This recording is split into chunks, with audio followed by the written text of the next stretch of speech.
गेल्या काही दिवसापासून तापमानाचा पारा दिवसेंदिवस वाढताना आपल्याला पाहायला मिळतो। छत्रपती संभाजीनगरमध्ये सुद्धा तापमान जे आहे ते 41°C जाऊन पोहोचले। त्यामुळे आरोग्य यंत्रणा कुठेतरी अलर्ट झाल्याचे चित्र आपल्याला पाहायला मिळतं। आता मी छत्रपती संभाजीनगर शहरातील चिकलठाणा परिसरातील महानगरपालिकेच्या मेट्रोल हॉस्पिटलमध्ये आहे। आपण बघतोय जे ते या हॉस्पिटलमध्ये सुसज्ज असं या ठिकाणी उष्माघात कक्ष उभारण्यात आला आहे। तब्बल 50 बेडचा हा कक्ष आहे। असाच जो आहे तो एक हॉल बाजूला सुद्धा या ठिकाणी उभारण्यात आला आहे। गेल्या काही दिवसापासून जे आहे ते आपण बघतोय तापमानात सातत्याने वाढ होत आहे। त्यामुळे उष्माघात शक्यता आता वर्तवली जाते आणि त्या अनुषंगाने महानगरपालिकेच्या वतीनं ही सगळी खबरदारी घेतल्याचं चित्र आपल्याला पाहायला मिळतं। आपण बघतो हाच तो उष्माघाताचा कक्ष आहे ज्या ठिकाणी कूलर सुद्धा लावण्यात आले आणि बेड सुद्धा या ठिकाणी लावण्यात आले। आपण या ठिकाणी बघतो डॉक्टर आणि त्यांचा सगळा स्टाफ सुद्धा या ठिकाणी कार्यरत आहे। जर चुकून कुणाला उन्हाचा त्रास झाला उष्माघात झाला तर यावर या ठिकाणी जे आहे ते सगळे उपचार केले जाणार आहेत। डॉक्टरच्या वतीनं सातत्यानं नागरिकांना आरोग्याची काळजी घ्या असं आवाहन सुद्धा करण्यात येतं। मात्र अनावधानाने काही गोष्टी घडल्या तर हा सगळा उष्माघाताचा कक्ष आपण या ठिकाणी पाहतोय। आपल्यासोबत डॉक्टर सिरसाट आहेत। सर काय सांगाल कशा पद्धतीने हा कक्ष उभा करण्यात आला आहे?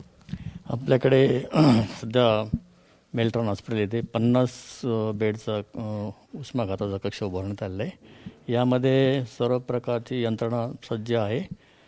उदाहरणार्थ कूलर जे रुग्ण आल्यानंतर रुग्णाचं तापमान काही अंशी कमी होऊन त्याला दिलासा मिळेल आणि उपचार होईल या अनुषंगाने कूलर नंतर आईसपॅकचा आपण कधी कधी वापर करतो।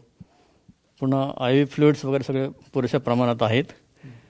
संपूर्ण पेशंटची काळजी घेऊन त्याचा मॉनिटर करून त्याचे व्हायटल्स सगळे मॉनिटर करून त्यांच्यावर उपचार केले जातात किंवा जातील जसे पेशंट आपल्याकडे येतील तसे।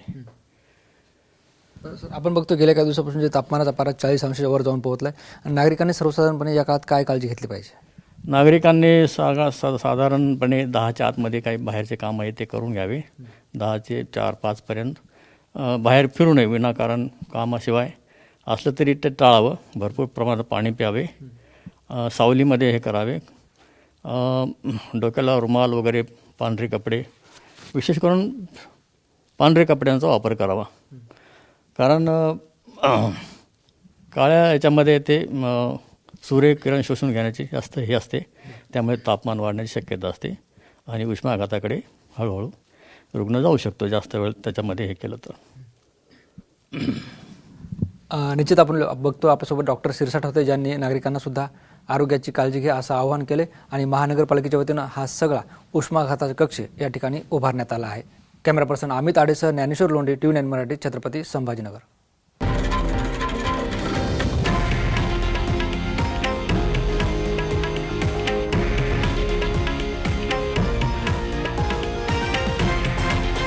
हे आहे देशातील नंबर 1 न्यूज नेटवर्क आणि आपण पाहत आहात TV9 मराठी, एकमेव।